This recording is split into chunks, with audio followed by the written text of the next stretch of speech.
Do you love tractors? Do you love Massey Ferguson tractors? And in particular, the 100 series tractor? Well, if you do, this is the video for you.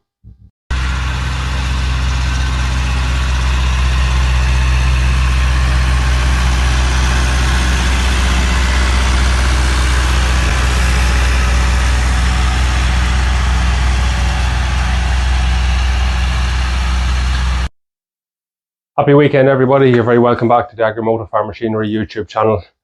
So today in this video, we have a special video on the restoration of our iconic Massey Ferguson 165. So this tractor came onto our farm, probably it was in the late 1980s, probably around 1986. So it would have been traded into local John Deere dealer beside us. Mead Farm Machinery would have been traded in for a new John Deere at the time. My dad worked there and he still does work there.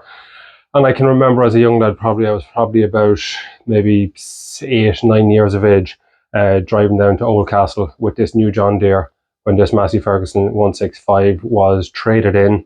And I can remember the long drive back, standing on the step on the side of the 165. It was a bit of a come down after, having a nice spin down in a brand new John Deere. But anyway, the tractor came back to Mead Farm Machinery, traded in where my granduncle bought it. So my granduncle had a reasonably small farm up the road. So it was traded in, he traded in his 135 for this bigger 165. And it's been on that farm just outside Navan ever since 1986. And in that time it has done a multitude of work and has been ultra reliable. It really never gave much trouble whatsoever. Small service things, little bits and pieces that you'd find with any machine. So back in the 80s and in the 90s, it would have been used during the summer to make a lot of hay. So it would have made maybe probably around 30 acres of hay between the little bit that the hay that was made for themselves and the little bit of contracting work used today. So that'd be mowing and turning and rowing it up and then drawing all the bales in when it was baled up. Other than that, it would have been used for rolling. It would have been used for topping, spraying. A lot of stick work, going out chopping down trees and drawing home timber and stuff like that.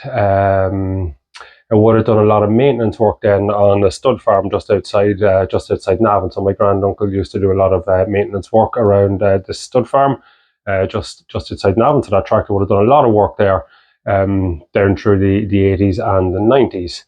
So moving on then, I suppose later on we got into the silage then, I suppose, and there was a little bit less hay made, and it would have been used to still draw in the bales, and it would have been used to do that, a bit of topping and, cutting verges along the road and the spraying and stuff like that. Still probably wouldn't just been worked as hard in the last 20 years or so, but still it would have been in use pretty much nearly every single day, and it never fails to start other than the odd battery or whatever. It was always a very, very reliable tractor.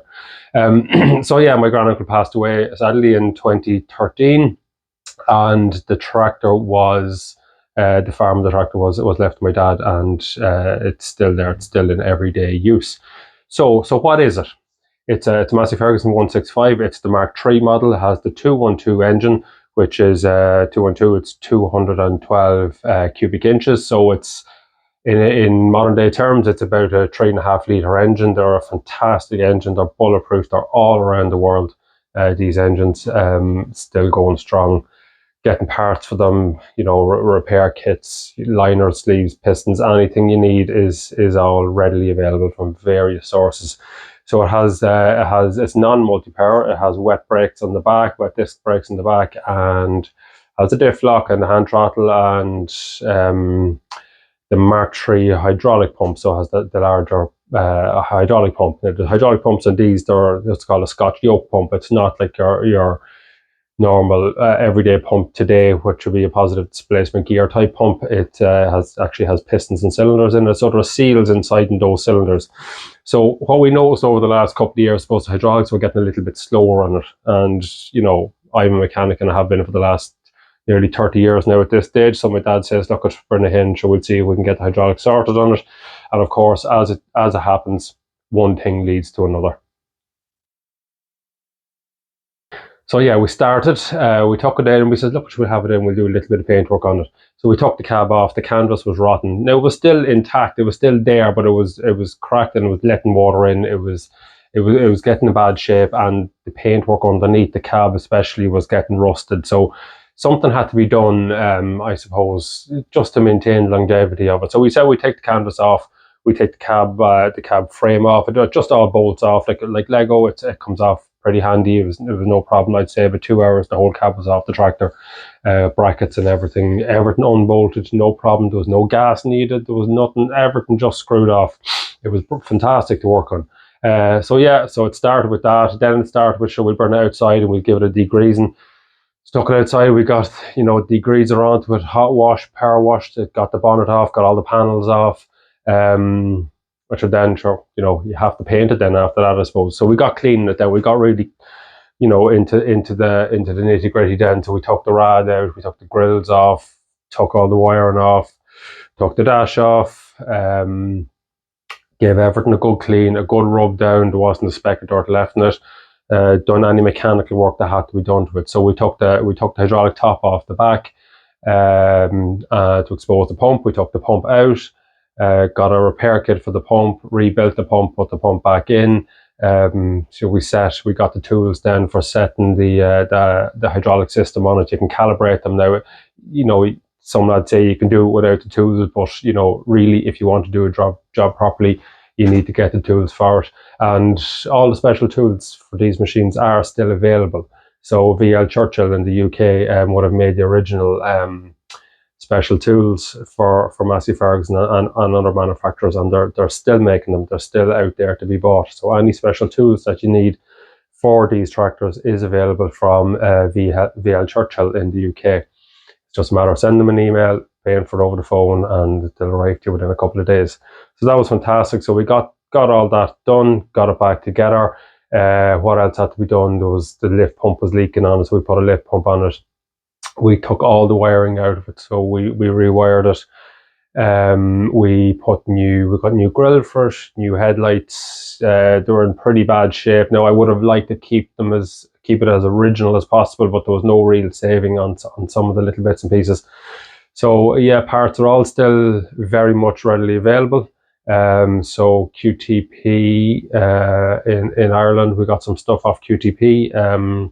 Agri-Line down the UK, we got headlights and grills and the rebuild kit for the pump. We got off QTP, and then John Connaughty's in Kells in County Meath. We got a lot of stuff off them as well. So we got the actual flexi cab. We got a new flexi cab. It's ready and waiting to go onto it. We got the flexi cab for it.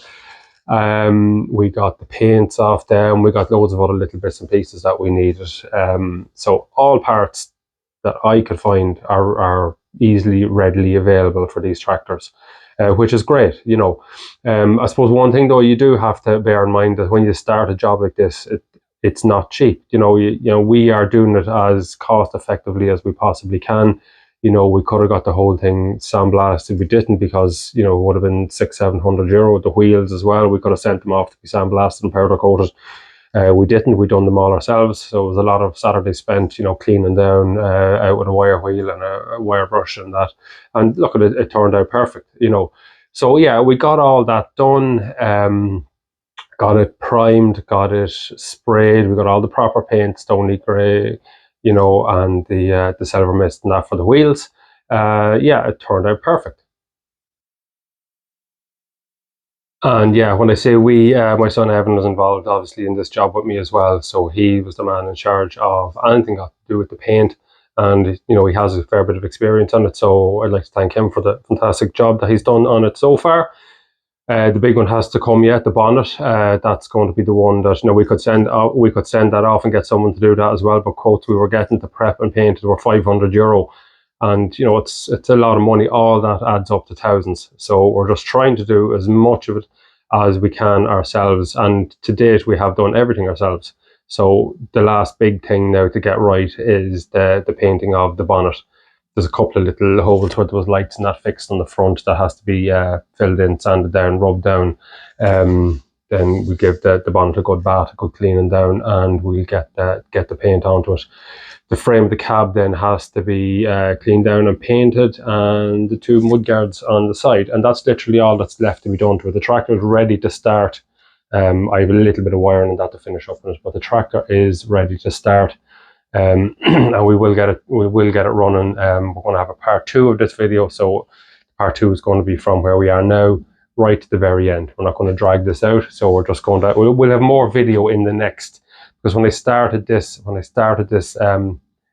restoration, I hadn't got this channel, so basically I was just taking pictures and that to keep. I would have taken more videos if, you know, I knew what was coming down the line. So the next video that we'll have a lot more video to it. I have some footage that I'm going to put together and put it at the end of this video. So we'll have a little reel to show at the end of the video of the tractor working, and a lot of pictures of what we've done from start to finish so far. And it does look really well. It looks fantastic, you know, for something that is done by, you know, two amateur restoration enthusiasts, I suppose, at this stage. But yeah, it's great, but it is expensive, you know. And this tractor has a lot of it does, when you do jobs like this, it has a lot of sentimental value. It does, particularly it does for me, because this is the tractor that I learned to drive on down through the years, when I was probably 8 or 10 years old, the first time I drove a tractor, and this tractor would have been one of the very first ones that I drove, and the same for my son as well. And so it has a lot of sentimental value, and it'll be going nowhere fast, that's for sure. So yeah, other than that, yeah, we're looking forward to the next one. Have a look through some of the videos of it working away there in Kilberry, all 62 horsepower of it, sounding fantastic, running well, and we will catch up in the next video. One other thing then that I'd like to mention is yeah, anyone that has one of these or likes working on them or has an interest in this, the books and that for them are very readily available. So I got this book online. It was how to adjust all the hydraulic settings. So that's a must. So that was a great book to have, how to adjust the hydraulic settings. I also got a full 165 workshop manual online. Fantastic. You know, everything that I needed pretty much is in that. Other than the hydraulic settings. That's why you have to get that separately. So any engine work, you know, clutch work, brakes, everything. Fantastic book, you know, for someone who's going at something that they've never worked on before.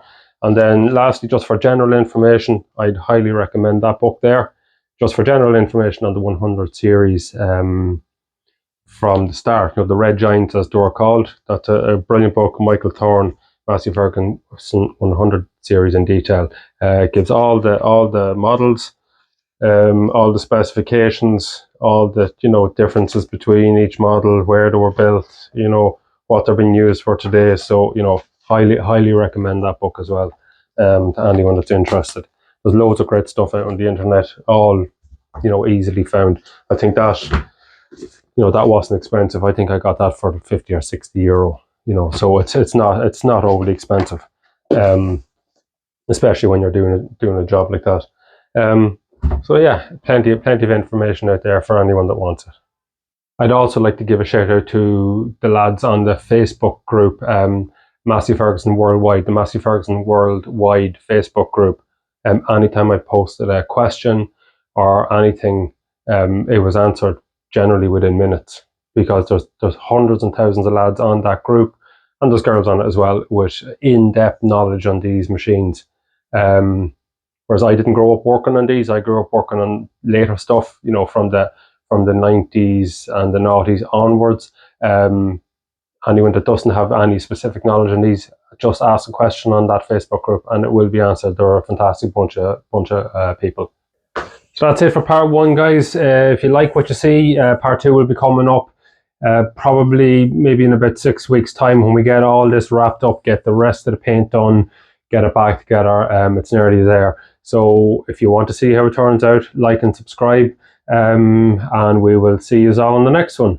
Have a great weekend. I'm off to edit this video. I'm going to sit down and going to relax with, you know, Classic Tractor magazine and chill out for the weekend. I'd like to wish my son Evan a happy 21st birthday.